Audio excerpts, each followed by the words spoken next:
mais on va mettre à la disposition de la presse une résolution portant sur la résilience du Sénégal face à la crise mondiale qui va être lue.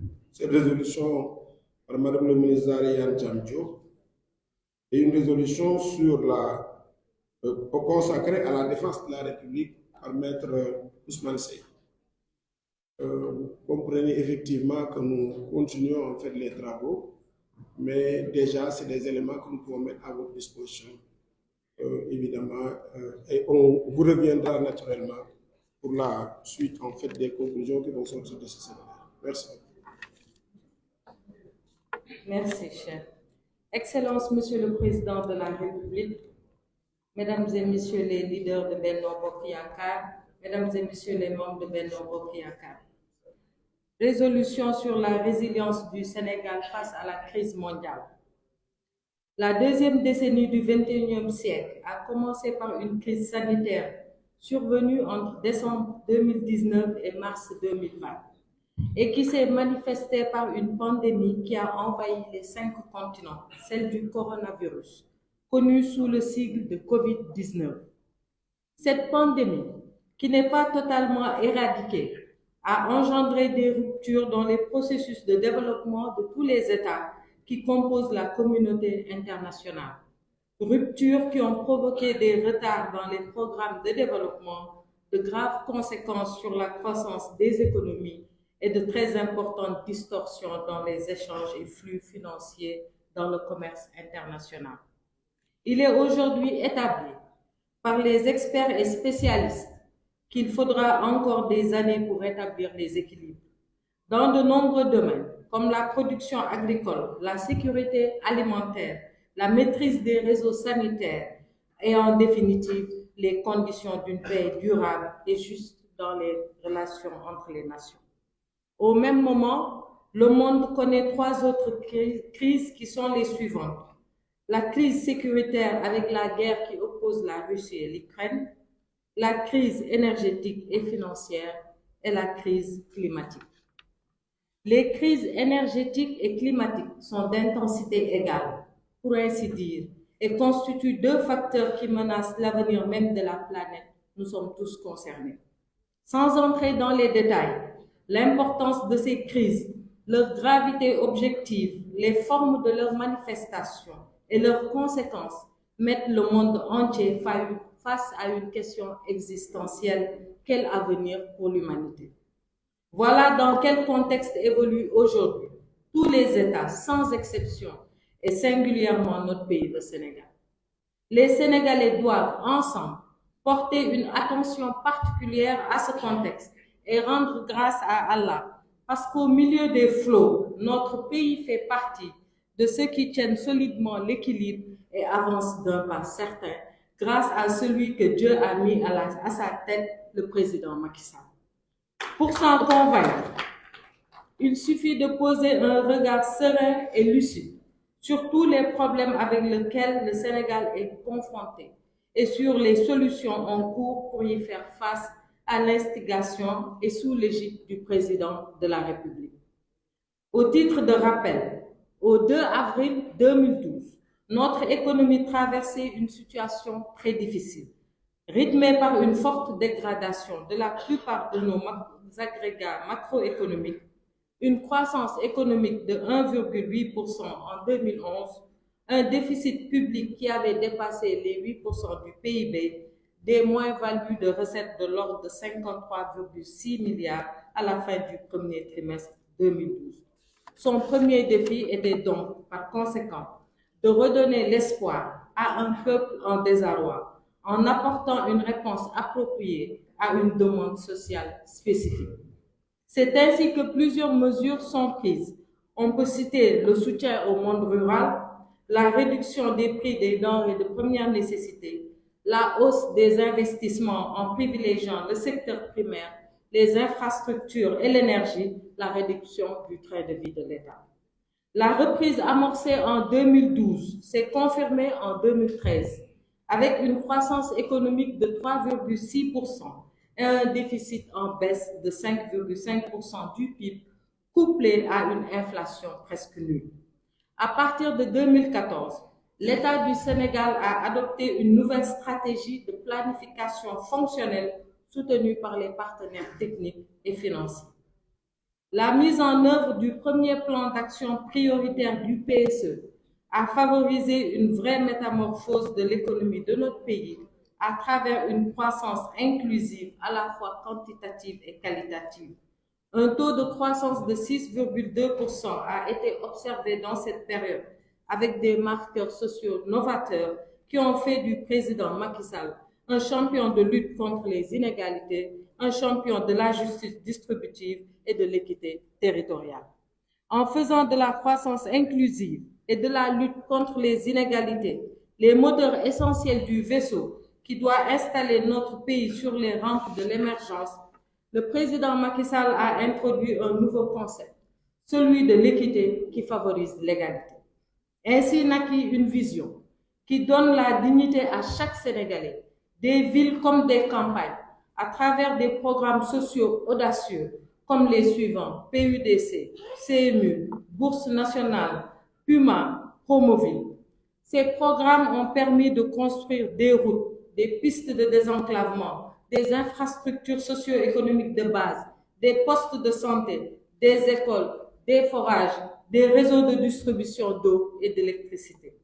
Quitte de la politique de transport, Air Sénégal et l'aéroport international Blaise Diagne sont des motifs de fierté pour tout Sénégalais vivant au Sénégal et à l'étranger. Le TER, système de transport de masse, qui fut l'objet de tant de critiques de l'opposition parlementaire, a fini de faire l'unanimité. Les infrastructures routières et autoroutières nous rendent fiers d'être des Sénégalais, des Africains, car elles nous permettent de changer de paradigme dans l'évaluation de notre éloignement. On ne mesure plus la distance en kilomètres, mais plutôt en temps de trajet. L'éclosion des infrastructures sportives de qualité, les politiques de soutien aux différentes fédérations dans les compétitions africaines et mondiales, l'encadrement des jeunes et la motivation autour des couleurs et des valeurs de notre nation nous ont valu des trophées historiques dans le long parcours de nos équipes nationales. Le PAP 2, articulé autour de 5 initiatives majeures, dont la jeunesse, l'économie sociale et solidaire, le numérique inclusif, le PSE vert et l'industrialisation, complété par le programme Zéro bidonville, Zéro déchet et Ville créative, a consolidé tant soit peu les acquis du PAP 1. La crise tridimensionnelle de la COVID-19 a permis de constater la capacité de résilience de notre économie avec un passage brutal d'une croissance forte de 6,2% à une cadence faible à 1,1%. La réponse à cette crise à travers le prêt qui a coûté 1 000 milliards de francs CFA a favorisé une réactualisation du PAP 2 qui a été ajustée à un nouveau dans la mise en œuvre des projets prioritaires. À travers différents programmes comme Réunion, le président Macky Sall a su redonner l'espoir aux jeunes, aux femmes, aux agriculteurs, aux pêcheurs, aux artisans et à la majorité des Sénégalais. Si les eaux du fleuve Sine Saloum et de Mambindis étaient une encre, elles ne suffiraient certainement pas pour écrire une déclinaison d'un bilan détaillé du magistère du président Macky Sall à la tête du Sénégal. En un temps record, des réalisations majestueuses ont été faites dans la mise en œuvre du PSE, qui est un référentiel économiquement viable, socialement équitable, écologiquement reproductible. Malgré les multiples crises cumulées, à la guerre en Ukraine, notre économie a enregistré une croissance de 6,1% en 2021, de 5,2% en 2022, avec une perspective de croissance à 2 chiffres projetée à partir de 2023 grâce au projet de démarrage de l'exploitation du pétrole et du gaz. Le marqueur le plus important de la politique du président Macky Sall demeure sa politique énergétique. Dans quelques mois, le Sénégal va entrer effectivement dans l'espace de l'économie pétrolière et l'espace de l'économie gazière. Ce rendez-vous avec l'histoire comporte des enjeux d'une extrême importance en termes de gestion concertée et partagée de ces ressources naturelles, en termes de respect des engagements signés avec les partenaires, depuis la phase d'exploration, de découverte et d'évaluation des gisements identifiés jusqu'à la recherche des schémas les plus performants pour éviter ce qui est communément appelé la malédiction du pétrole. Il nous faut donc y réfléchir en profondeur, tout en nous rassurant, car les mesures prises par le président de la République concernant la gestion du pétrole et du gaz administrent la preuve du souci qu'il a toujours animé de conduire des politiques de bonne gouvernance, mais aussi de veiller à prévoir dans les priorités la jeunesse et les générations futures.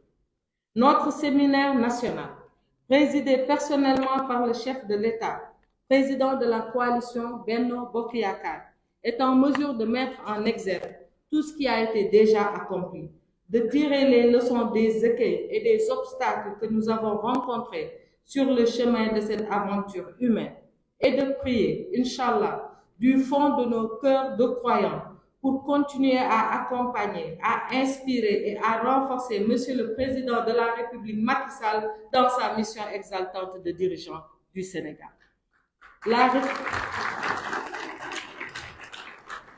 La résilience du Sénégal face à la crise mondiale est un navire qui vogue avec assurance au milieu de l'océan, toute voile d'or avec la fameuse formule « un navire solide, un équipage soudé, un capitaine intrépide ». Dans la conduite d'un pays, de tout pays, l'éthique et la morale, les principes de justice et de générosité constituent des axes centraux pour aller résolument vers le progrès, l'unité nationale, l'entente, la concorde et la solidarité. Des finances saines, une administration organisée et une justice indépendante, pour reprendre les propos du président Senghor qui définissait ainsi l'État moderne. Ce séminaire national de la coalition Benno Bokk Yakaar a pour vocation, à la faveur d'échanges fructueux, de permettre aux composantes de cette coalition, toutes unies et solidaires autour du président Macky Sall, de marquer un nouveau départ, volontaire, méthodique et organisé dans la symbiose pour relever les défis.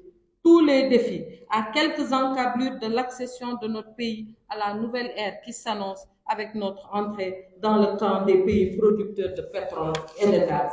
Une nouvelle aube va se lever, bienfaisante, pour éclairer une nouvelle étape de la démarche entreprise par le Sénégal depuis son accession à la souveraineté internationale il y a 62 ans pour assurer un développement équilibré et durable au profit de toutes les Sénégalaises et de tous les Sénégalais. Vive la coalition Benno Bokk Yakaar, vive le président Macky Sall, vive la République et à Dakar le 23 décembre 2022.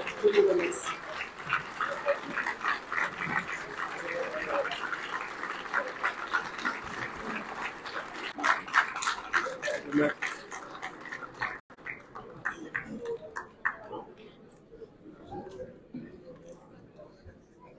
Monsieur le Président de la grande coalition Benno Bokk Yakaar, j'ai l'avantage de lire la résolution pour la défense de la République. Monsieur le Président, je suis à l'aise pour cette tâche parce que vous êtes le symbole de la République.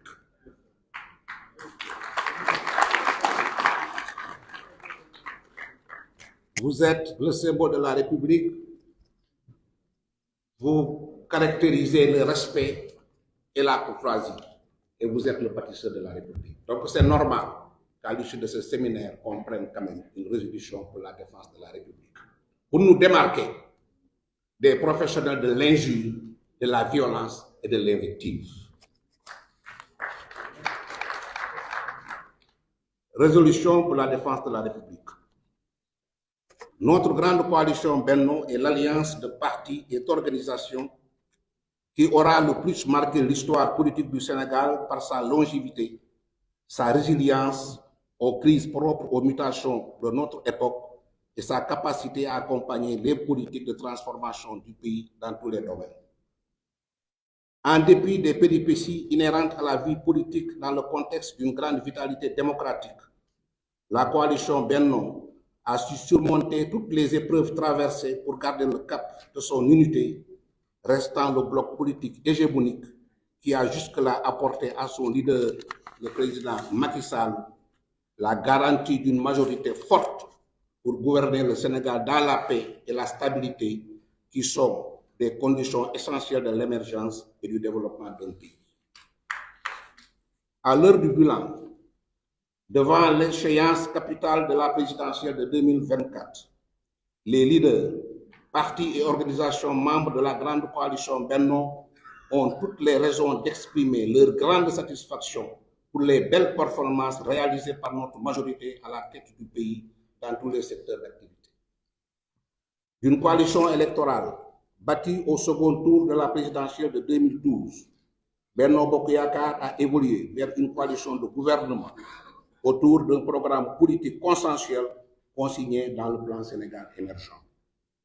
Le Sénégal, qui s'est distingué par la robustesse et la fiabilité de son système démocratique, prend toute la mesure de ses responsabilités dans ce domaine et entend garder son rang parmi les démocraties mûres, modernes et de référence en Afrique et dans le monde. Une démocratie mûre, c'est une démocratie où les acteurs de tous bords se concertent.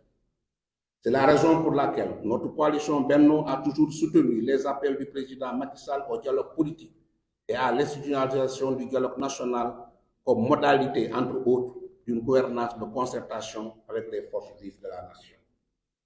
Cette ligne d'ouverture au dialogue pour la consolidation et le perfectionnement continu de notre modèle de démocratie apaisée et de droit et doit rester la règle.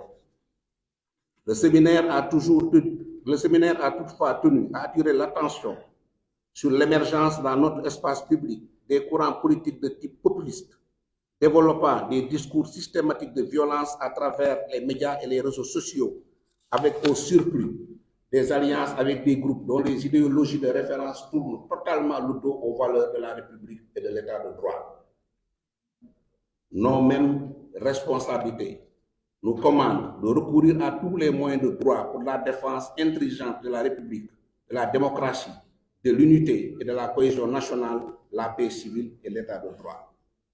Sous ce rapport, il est fortement recommandé la renégociation des termes d'un nouveau pacte républicain qui fixe les droits, devoirs et responsabilités de tous, acteurs politiques et sociaux, médias et sociétés civiles dans la défense et la sauvegarde de notre modèle de démocratie apaisée. Tout en continuant de développer son potentiel électoral et de renforcer ses différents leviers politiques, Benno doit élargir le champ de son intervention sur la formation et l'encadrement de sa jeunesse comme animateur et acteur de développement à l'échelle des territoires. C'est dans cette perspective de débat et de dialogue serein que le Benno entend aborder l'échéance capitale de février 2024. Le pacte national que nous avons scellé depuis 2012 reste d'une grande actualité. Il est de notre responsabilité de le consolider dans nos rangs, de le mettre à jour et de le partager davantage avec tous nos compatriotes d'ici et de la diaspora. Abordant enfin l'échéance électorale de la présidentielle de 2024, le séminaire invite l'ensemble des composants de Benno à s'engager de manière résolue et déterminée dans la préparation de cette élection présidentielle décisive pour l'avenir de notre pays et la stabilité de notre sous-région. Les responsables et militants de la coalition doivent garder à l'esprit que le Sénégal, au-delà des enjeux propres à notre pays, est aujourd'hui parmi les derniers remparts de la stabilité dans notre sous-région. C'est cette double responsabilité, ajoutée à d'autres, qui repose à présent sur les épaules du président Macky Sall et qu'il assume avec brio dans la sérénité et la courtoisie à l'égard de tous, y compris ses adversaires les plus véhéments. L'unité la plus large avec toutes les forces vives de la nation sera réalisée pour que l'atout pétrolier et gazier soit au service exclusif du développement du Sénégal et au profit de tous. Notre majorité Benno tient au strict respect du libre choix de son leader, le président Macky Sall, par rapport à l'échéance décisive de la présidentielle de 2024. En tout état de cause, le séminaire lance un appel pressant à toutes les composantes de la coalition, aux démocrates et républicains de tous bords, aux forces vives de la nation, à tous les Sénégalais de bonne volonté de l'intérieur et de l'extérieur du pays, pour que dans un élan de vaste rassemblement, le candidat désigné le moment venu assure le triomphe de notre camp pour poursuivre dans la sérénité, la paix et la stabilité les vastes réformes devant nous conduire à l'émergence à l'horizon 2035. Vive la coalition Benno Bokk Yakaar, vive le président Macky Sall et vive le séminaire.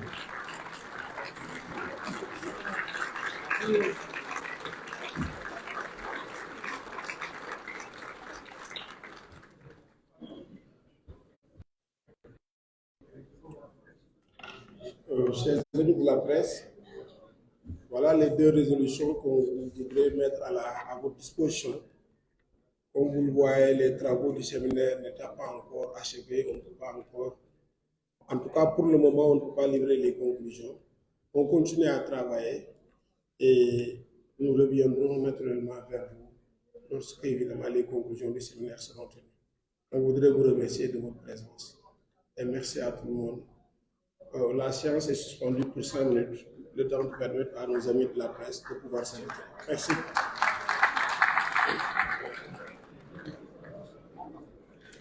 Oui.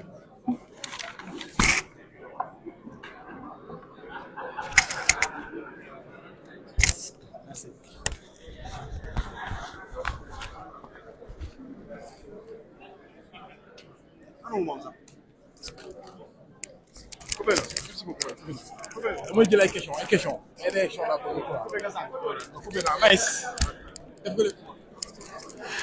la chers camarades, comme ni ngeen ko déggee niñ ko waxee séminaire bi jeexagul ba léegi les responsables de la coalition Benno Bokk Yakaar ñu ngi en conclave ñu ngi en discussion, mais dinañu woowaat journalistes yi ci kanam pour joxe résolution définitive séminaire bu am solo bi nga xamante ne la coalition Benno Bokk Yakaar ñoo ko organisé ànd seex son excellence le président Macky Sall, le grand bâtisseur, l'homme des grands chantiers,